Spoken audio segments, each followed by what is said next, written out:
In a world built on fleeting promises and digital abstractions, why does humanity still place its deepest trust in a yellow metal pulled from the earth? Empires have risen and crumbled. Technologies have revolutionized human existence. Currencies have come and gone like seasons, but gold remains, not by decree, not by law, but by something far more powerful, a universal human consensus spanning 6,000 years. This is the story of the only asset that has survived every empire, outlasted every currency, and transcended every political system. This is the story of gold.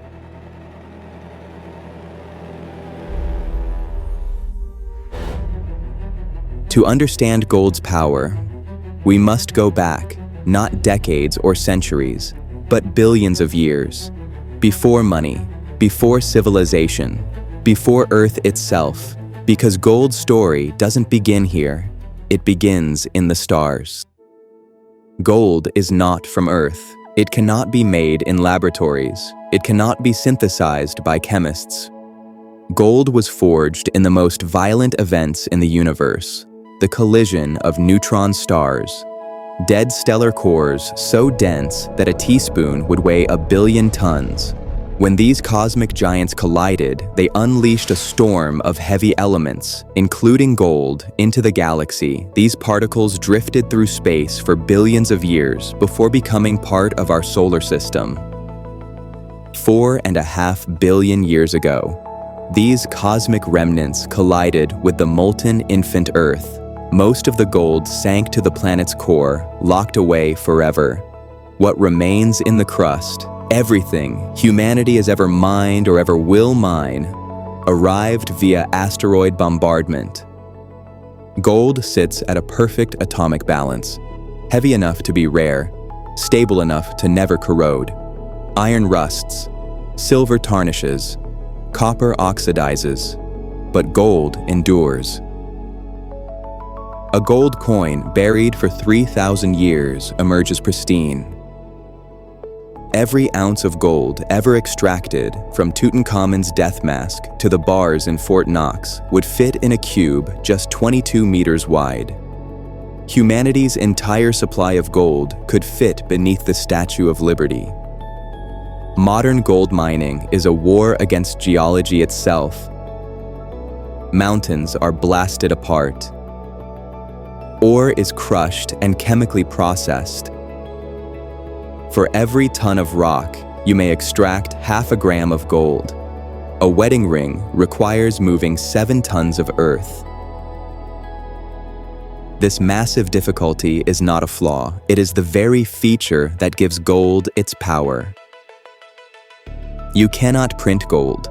You cannot decree it into existence. You cannot inflate its supply at will. And that is why gold became something more than a metal. It became the foundation of trust itself. 600 years before Christ, in the kingdom of Lydia, humanity took a revolutionary step. Gold was standardized into coins, transforming from mere metal into money. For the first time, strangers could trade value with confidence.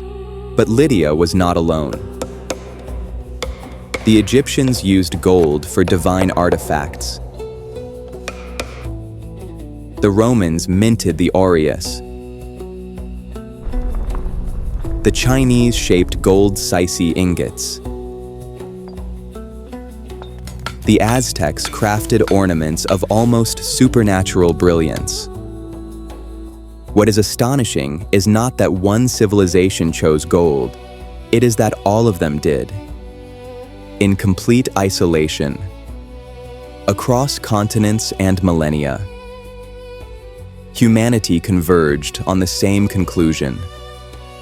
Gold is value. No treaties required. No international agreement. No central authority. This was not political consensus. It was evolutionary consensus. Gold triumphed over salt, cattle, shells, copper, and even silver. Why? because gold met every requirement of money: durable, divisible, portable, uniform, scarce, and universally desired.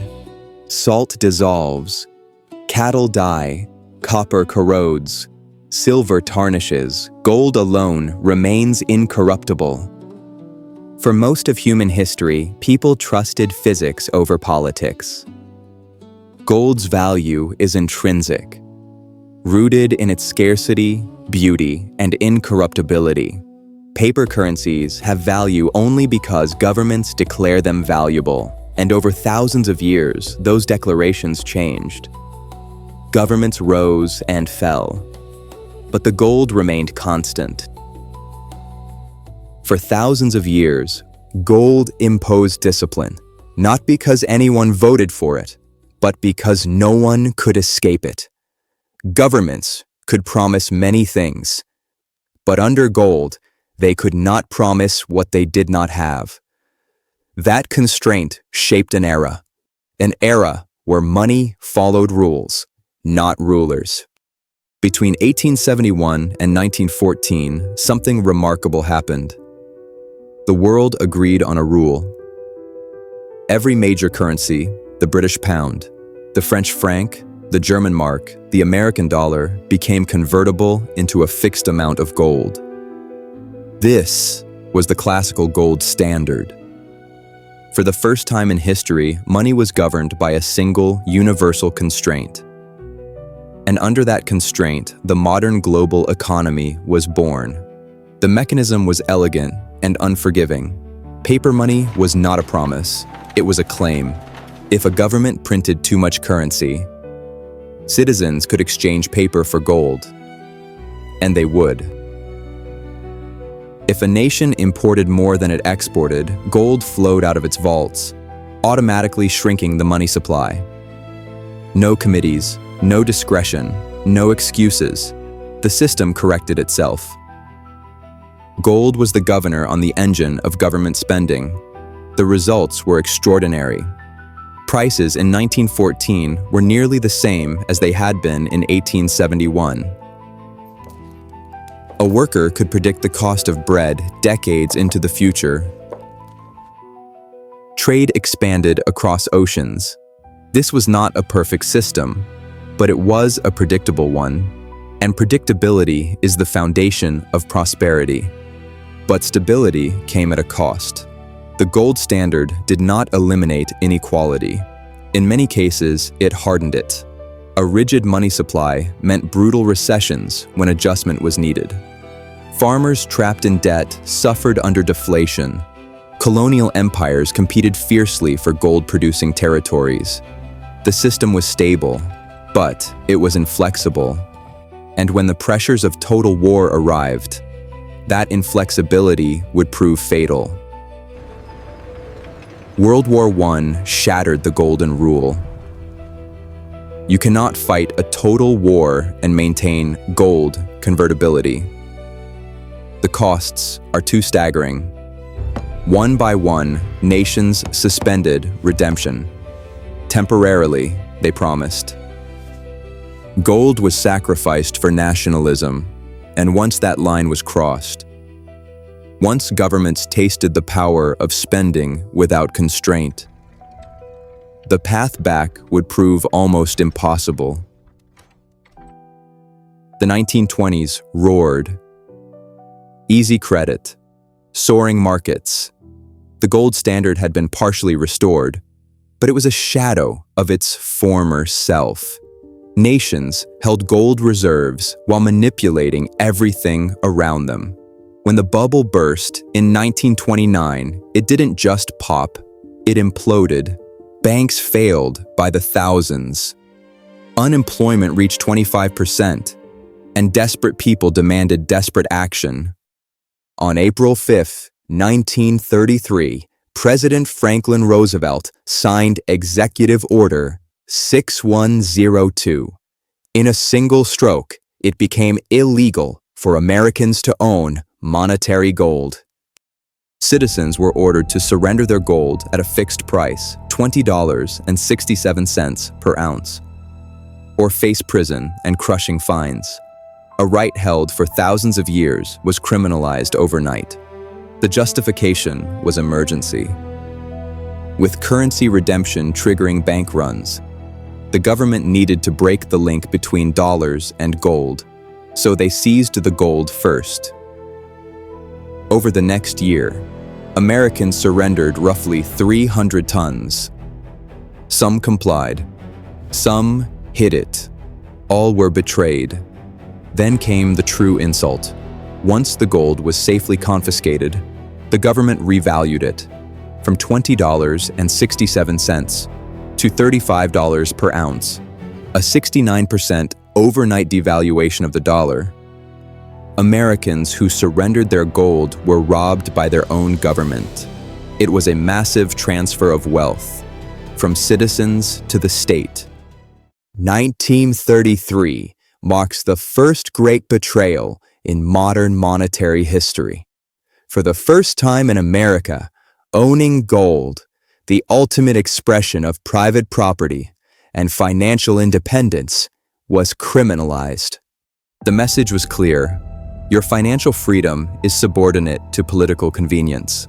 The ban would last 42 years, and even when it was lifted, the world had changed. From this point forward, money was no longer purely metal. It was political. By 1945, the world lay in ruins. 50 million dead, cities reduced to rubble, empires shattered, and currencies worthless, hyperinflated into oblivion.